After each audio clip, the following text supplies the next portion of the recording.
Hello students, welcome back to my channel Commerce Tute, your flight to success. And yes, today we are going to discuss about the term goodwill and profit or loss. In the previous videos we have discussed about lot of accounting terminologies और हमारी जो journey है वो continue होते जा रही है. So we'll discuss about these two important terms for sure. Before going ahead students, new people to my channel, kindly like, subscribe and share so the video is useful to everyone. ठीक है. So as usual ये जो topics हम discuss कर रहे हैं वो chapter number 1 है 11th bookkeeping and accountancy. ठीक है. So the first term is goodwill.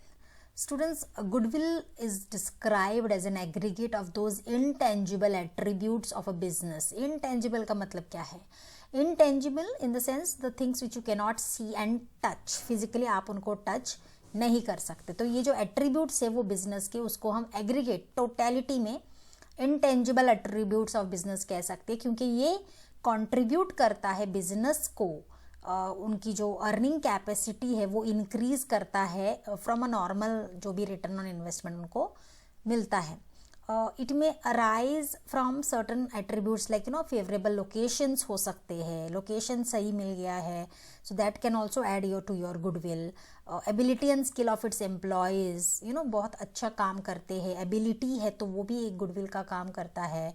Management, quality of the products and services, customer satisfaction. So ये सारे इंपॉर्टेंट फैक्टर्स है जो एक कंपनी के या ऑर्गेनाइजेशन का या बिजनेस का जो गुडविल है वो बढ़ाता है, कि लोग उनको उस नज़र से देखते हैं कि yes we can trust on them. ठीक है. So that's basically the meaning of goodwill.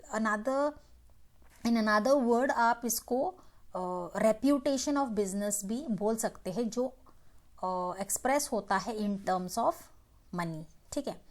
Definitely again goodwill is an intangible asset because we cannot see it, लेकिन वो रहता है, लोगों के दिमाग में रहता है एंड फिजिकली आप उसको टच नहीं कर सकते, लेकिन the loyalty towards the business, towards the products, that's how you build your goodwill, where people will start believing you. ठीक है. So that's the meaning of goodwill. Second important point और term जो है वो है प्रॉफिट और loss.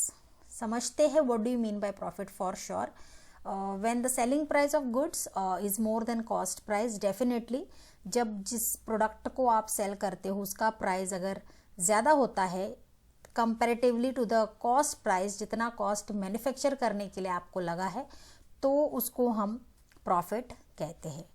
Profit करता क्या है? Profit increases the capital of business. यहाँ पर एग्जाम्पल भी दिया है कि if goods are sold for 50,000 and all the expenses during the period amounted to 30,000, then the profit is 20,000. Selling price determines your profit अगर आपका cost price कम है तो. ठीक है. तो यहाँ पर 50,000 minus 30,000 will give you 20,000. Yes, that's it. That is your profit. ठीक है.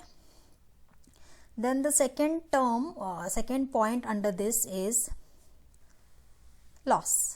It's just the opposite आप बोल सकते हो. when your cost price of goods is more than its selling price, जितना खर्चा आपको लगा है एक प्रोडक्ट बनाने के लिए वो ज़्यादा है और जिस प्राइस में आप सेल कर रहे हो वो कम है, तो डेफिनेटली वो लॉस दर्शाता है. एंड लॉस क्या करता है? आपकी कैपिटल को बढ़ाता है या घटाता है? डेफिनेटली वो लेस करता है, घटाता है. ठीक है. एग्जाम्पल के तौर पर अगर हम देखें तो if goods are sold for 50,000 और एक्सपेंसेस जो है वो 60,000 है, तो सेलिंग प्राइस कम हो गया ना, तो then you minus it. 60,000 minus 50,000, 10,000 is your loss. So that is the loss in the business income. Next is income. Okay. what is income? Definitely it is a revenue arising as a result of business transactions.